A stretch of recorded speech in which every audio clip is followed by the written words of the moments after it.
Hi, my name is Joe Cogliano. I'm a resident of Norton. I would like to bring to your attention a serious concern with the proposed bylaw regarding battery energy storage. The Planning Board is proposing changing the definition of large-scale ground-mounted solar photovoltaic installation from a solar photovoltaic system to a solar energy system. The definition of a solar energy system includes the storage and distribution of solar energy, in effect, battery energy storage. The impact and purpose of this change, in definition, is for the Planning Board to allow large-scale battery energy storage in residential zones R80, R60, commercial and industrial zones without creating a large-scale battery energy storage bylaw. I believe that this tactic by the Planning Board endangers the people of Norton by not including requirements, conditions, and prohibitions on these systems that are needed to protect the health, safety, and welfare of the public with a separate bylaw. Large-scale battery energy storage, especially using lithium-ion batteries, is a recent use in Massachusetts, first promoted by the DOER, the Department of Energy Resources, in the SMART program in late 2018. Battery system experts have testified that although these systems can utilize mitigation tactics to reduce risk, the risk of catastrophic thermal runaway cannot be eliminated. If the battery storage system enters thermal runaway, explosive gases and fire will cause the release of toxic substances that will enter the atmosphere, soil, and groundwater. When water is applied to the system to cool it and to prevent spreading of fires, hydrofluoric acid will be produced. This acid is highly corrosive and harmful to people, plants, and animals. As an example, the fire at the Tesla battery storage plant at Moss Landing in California occurred recently. Now, this is the largest battery storage facility in the world. The plant had previously caught fire back in 2022, but was restarted after an investigation, safety consulting, corrective action, and extensive system testing. In other words, all the bells and whistles were reapplied. Yet another fire happened just 2 years later. Because of the catastrophic risks associated with large-scale battery energy storage, their use should be limited to industrial areas. Now, the Planning Board should create a large-scale battery energy storage bylaw with resident input and expert review to protect the town.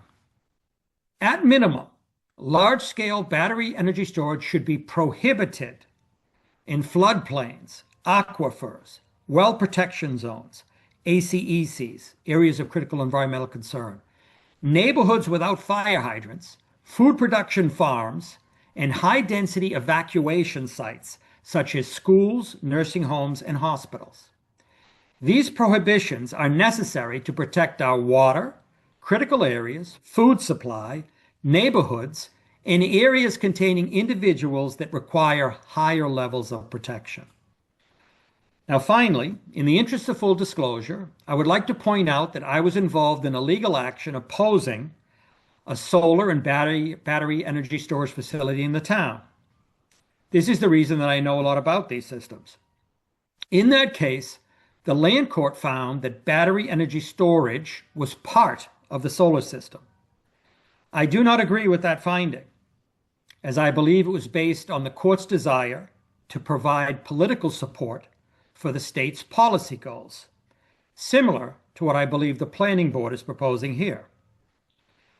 That the decision was not based on the merits of the case or the weight of the evidence presented. Also, it's important to point out that battery energy storage can stand alone without any solar system being involved.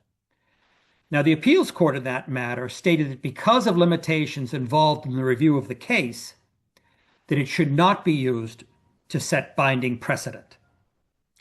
However, this could come into play with a claim that batteries are protected under Chapter 48, Section 3, or being part of the Dover Amendment. However, even if this is true, batteries can still be prohibited under Chapter 48, Section 3, where necessary to protect the public health, safety, and welfare. I ask you to vote no on Article 15. These systems are simply too dangerous to be allowed in town without proper protection and a separate bylaw. Thank you. Hunter Claire and Justin Lopez experienced the force of a lithium-ion battery fire firsthand back in 2019. Originally, we thought it was a transformer fire. The Peoria, Arizona fire captains responded to a call at the facility that contains thousands of lithium-ion batteries used to store energy for the power grid. I don't remember the explosion, don't remember anything from there. The force blew both men under a chain-link fence. Lopez landed 30 feet away, Claire 70 feet away. The men nearly died, both suffering brain trauma and broken bones and multiple burns. I'm doing pretty good, all things considered. Just happy to be alive. Lithium-ion batteries are extremely volatile and incredibly challenging to put out. These fires burn hotter, they burn longer, they take more water. It burned very hot, that it melted the, roadway underneath it. There was really nothing even left of the shell of the vehicle. And little education is out there to help firefighters. We're still trying to catch up with all this stuff, but it changes almost every day. These battery pack chemical fires can emit dangerous smoke and gases. It releases two contents in the smoke that we have to be aware of. One is flammable. The other is toxic. And the battery packs can reignite up to several days later.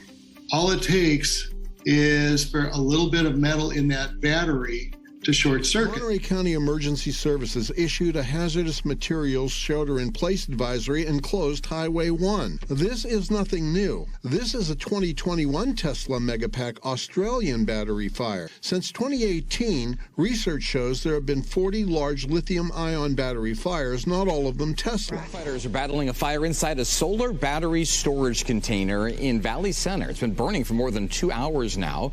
An evacuation order is also in effect for those who are living or working in that immediate area.